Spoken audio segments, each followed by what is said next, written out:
So hello everyone, this is speak डम। और आज से मैं ट्राई करूँगा कंसिस्टेंटली वीडियो डालने का, क्योंकि मैंने चैट टेक का वो देखा था जिसमें उसने बोला था कि कंसिस्टेंसी बहुत मैटर करता है। और कल मैंने और एक चीज़ देखा था, कंसिस्टेंसी कितना इंपॉर्टेंट है। तो मैं कोशिश करूँगा वीडियो की क्वालिटी सेकंड प्रायोरिटी रखूँगा, फर्स्ट रखूँगा कंसिस्टेंसी।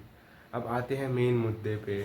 वो बात है कि मैंने कुछ दिन पहले एक वीडियो डाला था जिसमें मैंने बोला था मैं 75 डे चैलेंज स्टार्ट कर रहा हूँ।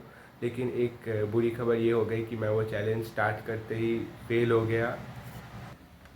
मतलब मैं 4 दिनों के अंदर ही वो चैलेंज करने के बाद फेल हो गया। लेकिन इससे मुझे बहुत एक इम्पॉर्टेंट चीज़ सीखने को मिली, और वो है कंसिस्टेंसी के बारे में। मैंने एक दिन में इतना वर्कआउट कर लिया था कि अगले दिन मेरे वहाँ पे इतना दर्द हो रहा था, मेरे बॉडी में इतना दर्द हो रहा था और इतना प्रॉब्लम्स हो रहा था कि मैं आगे का कोई वर्कआउट कर ही नहीं पाया। तो इससे मुझे ये सीख मिली कि क्योंकि मैंने एक दिन में बहुत ओवर एक्सर्ट कर लिया था, इसलिए मेरी कंसिस्टेंसी ब्रेक हो गई। दो जो 45 मिनट वर्कआउट्स करने होते हैं उसमें मैं एक वर्कआउट नहीं कर पाया बॉडी पेन की वजह से। और फिर मैंने देखा मेरा मोटिवेशन क्या था। मैं रात को जो बुक पढ़ रहा था, एटॉमिक हैबिट्स है बुक का नाम, मेरे 4 पेज पढ़ने के बाद उस बुक को पढ़ने का मन भी नहीं हुआ। और एक चीज़ मैंने वर्कआउट वाला कंसिस्टेंसी ब्रेक किया, तो ये चीज़ मैंने नोटिस किया, इसमें एक डोमिनो इफेक्ट है। मैंने बस एक कंसिस्टेंटली तुम जो चीज़ कर रहे हो उसका मोमेंटम ब्रेक कर दोगे, तो मैंने जितना नोटिस किया है, तुम्हें और भी बहुत सारी चीज़ों का मोमेंटम ब्रेक होता हुआ नोटिस होगा। मतलब एक चीज़ ख़राब करोगे तो बहुत चीज़ ख़राब हो सकती है। तो मोमेंटम सब चीज़ का बहुत इम्पॉर्टेंट है।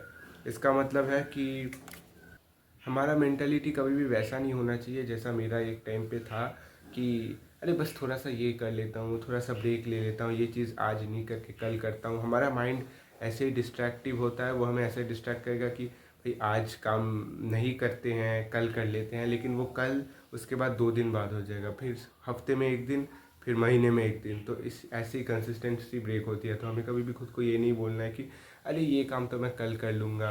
और किसी भी चीज़ में कंसिस्टेंसी ब्रेक नहीं करने की कोशिश करनी चाहिए, क्योंकि अगर कंसिस्टेंसी ब्रेक होती है तो इससे एक चीज़ की ब्रेक होने से बहुत सारी चीज़ों में प्रॉब्लम्स हो सकती है। ये एक बात है। और एक चीज़ जो मैं कि दिखाना चाहता हूँ, ये एस्ट्रोलॉजी वेस्ट्रोलॉजी है, मेरे पेरेंट्स ने करवाया है ये रिंग। और ये जो मैं पहना हूँ, ये कुछ है पता नहीं, ये एस्ट्रोलॉजी का कुछ सामान है, देख लो। कैमरा में फोकस नहीं हो रहा। हाँ, ये तो ये मैं यहाँ पे अंदर घुसा लेता हूँ। यहाँ पे ये रिंग है, ये पता नहीं उस एस्ट्रोलॉजर बंदे ने क्या बोला था कि तुम्हारे बॉडी को पॉजिटिव एनर्जी देगा, ब्ला ब्ला ब्ला। मैं तो विश्वास नहीं करता, लेकिन मेरे पेरेंट्स करते हैं, इसलिए मैंने इस रिंग को पहन लिया है। तो रिंग से आगे बढ़ते हैं। 75 डे चैलेंज मैंने फिर से रीस्टार्ट किया, क्योंकि मैंने बोला था कि ये चैलेंज ऐसा ही है कि अगर एक भी चीज़ एक दिन मिस कर जाओगे तो ये चैलेंज तुम्हें फिर से रिस्टार्ट करना होगा। लेकिन रिस्टार्ट करने वाले दिन मैंने एक चीज़ कर दिया कि उस दिन मैं अपने फिज़ीक की सेल्फ़ी लेना भूल गया, जो सेल्फ़ी लेना था। लेकिन सेल्फ़ी मैंने उसके जस्ट एक दिन पहले ही लिया था, तो उसको मैंने थोड़ा कंसिडरेशन ले लिया, क्योंकि सेल्फ़ी लेना क्या ही टास्क है, वो तो बस खुद को मतलब नोटिस करने के लिए है। इसलिए मैंने वो सेल्फ़ी को उतना इंपॉर्टेंस दे दिया, वो टास्क को छोड़ के। बट बाकी सारे टास्क मैं अच्छे से कर रहा हूँ। डाइट तो मैं हर दिन सेम खा रहा हूँ, अच्छा डाइट है। दूसरा, पानी जो है वाटर, वो भी मैं बहुत पी रहा हूँ। हर दिन अराउंड 4 लीटर हो जा रहा है मेरा, क्योंकि 1 लीटर का बोतल मैं 4 बार ख़त्म कर रहा हूँ। तीसरी बात, जो वर्कआउट्स वाले थे उसमें मेरे को प्रॉब्लम हुआ था, वो वर्कआउट्स लेकिन अभी मैं कर रहा हूँ। कल भी मैंने किया था, आज मैंने कोई वर्कआउट नहीं किया है, दोनों में से कुछ भी नहीं। लेकिन कोशिश करता हूँ कि सारा कर लूँ। अब से मैं कंसिस्टेंट होने का बहुत कोशिश करूँगा। और एक बात ये है कि मैं ये डॉक्यूमेंटेशन कर रहा हूँ कि कैसे मैं अपना लाइफ इम्प्रूव करता हूँ, क्योंकि मुझे करना ही है। और एक बात ये है कि परसों मतलब कल के पहले वाले दिन मैंने अपना नो फैप का स्ट्रीक भी ब्रेक कर दिया था भाई। लेकिन चलो कुछ नहीं, फिर से नया स्टार्ट करेंगे, नो फैप का स्ट्रीक बनाएंगे।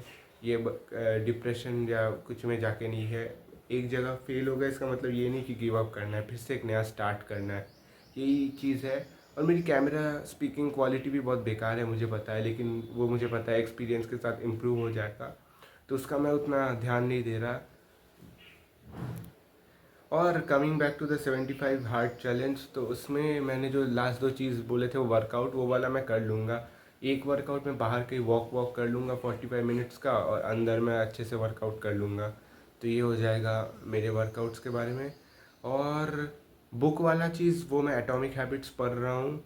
एटॉमिक हैबिट्स मेरे को तो बुक बहुत अच्छा लग रहा है। ये भी मैंने व्यूक भाई से देखा था और प्लस मेरे बहुत सारे दोस्तों ने भी मेरे को रिकमेंड किया। मेरे पे मम्मी भी बोल रही थी अच्छा बुक है, तो मैंने ख़रीद लिया और मैं पढ़ रहा हूँ।